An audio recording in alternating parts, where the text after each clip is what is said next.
por qué es tan importante la APEC?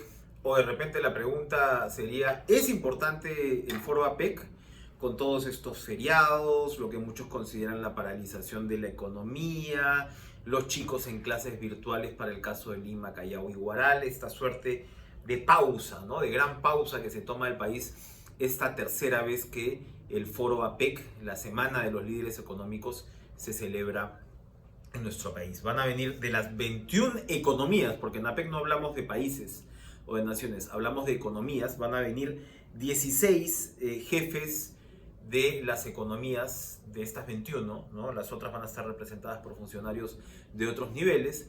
Y claro, los platos fuertes, entre otros, son Joe Biden de Estados Unidos y Xi Jinping de China, además de una buena cantidad de CEOs y de empresarios, porque el foro APEC, a diferencia de otros, no es pues vinculante como tal, sino que es un foro sobre todo de naturaleza económica. El hecho es que el Perú, desde que se sumó a este, ha multiplicado su comercio internacional, y es un indicativo que países como Colombia hayan querido sumarse, pero el Perú a finales de los 90, en el 98, entró con las justas, en realidad cuando se estaba cerrando la lista de invitados a la fiesta. Y claro, como repito, pues hay países que luego han querido ingresar, se ha tenido invitados, ¿no? En alguna capacidad. Ahora mismo Brasil está entre los invitados al evento, si bien Lula da Silva al parecer por razones de salud no podría llegar, pero es importante por una serie de motivos. Estos foros en realidad ya sabemos que tienen un contenido sobre todo declarativo, formalista, etcétera, etcétera. No va a cambiar el mundo de la noche a la mañana, pero el mundo sí está cambiando. Este foro APEC ocurre precisamente cuando los grandes centros de poder toman un carácter completamente distinto. En primer lugar, viene Joe Biden, la que probablemente sea una, si no una de las últimas, la última quizás, actividad internacional del presidente estadounidense como jefe de Estado, luego pues de esta dramática pero al final muy holgada elección de Donald Trump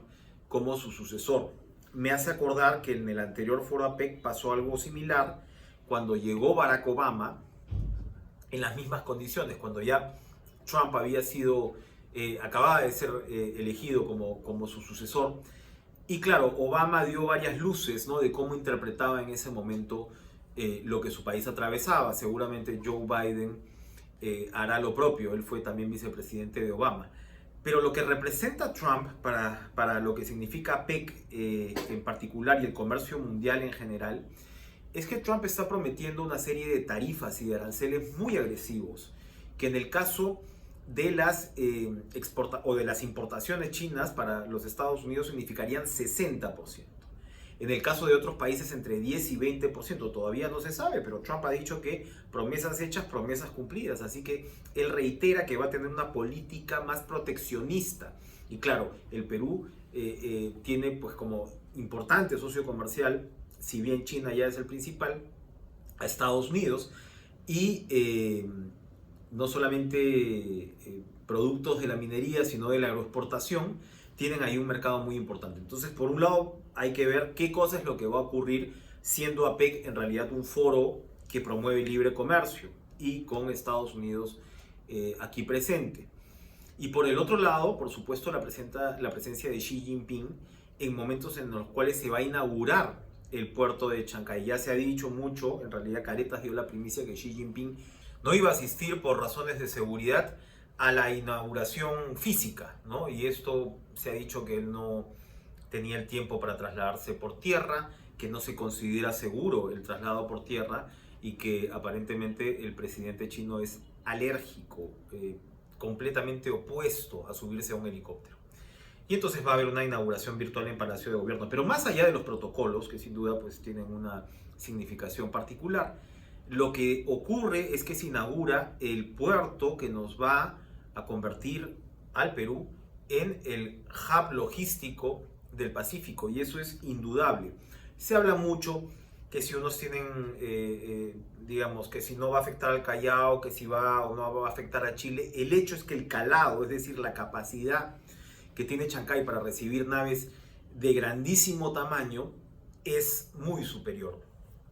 Entonces eso lo hace un hub logístico y lo hace un puerto agregador, es decir, van a venir de otros países de la región o se van a repartir los bienes desde otros países de la región en incluso barcos más pequeños, etcétera, etcétera, y en contenedores. Y claro, es un puerto completamente automatizado, con tecnología de punta, donde no habrá gente, incluso en la propia zona de desembarco, que es todo un tema de debate sobre pues si es vulnerable el puerto, por ejemplo, al tráfico de drogas, etcétera, etcétera. Ellos aseguran y señalan que no, porque para empezar tienes esta automatización que lo hace muy avanzado, ¿no? Y muy difícil de contaminar. Entonces, este puerto que va a reducir, ¿no?, el viaje al Asia de una manera sumamente importante, porque precisamente estos barcos, estas naves de gran calado ya no van a tener que parar en California, ya no van a tener que parar en México, van a hacerlo directamente para un país como Brasil, que probablemente es el tercer gigante, ¿no?, en este juego. Si se logra finalmente que Brasil saque su producción, sobre todo en los estados amazónicos, vía Chancay, Brasil se va a ahorrar aproximadamente 2 semanas también, ¿no?, que tiene un impacto grandísimo.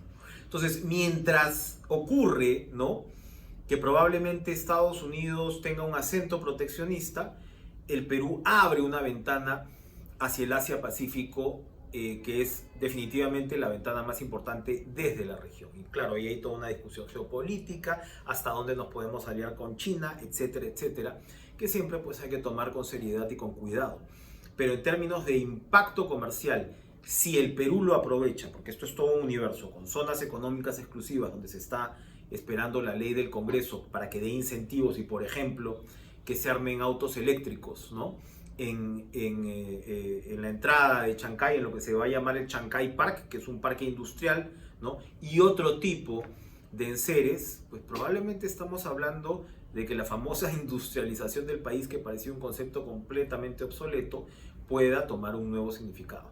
Entonces, en términos de el futuro del libre comercio, el Perú va a ser una suerte de epicentro.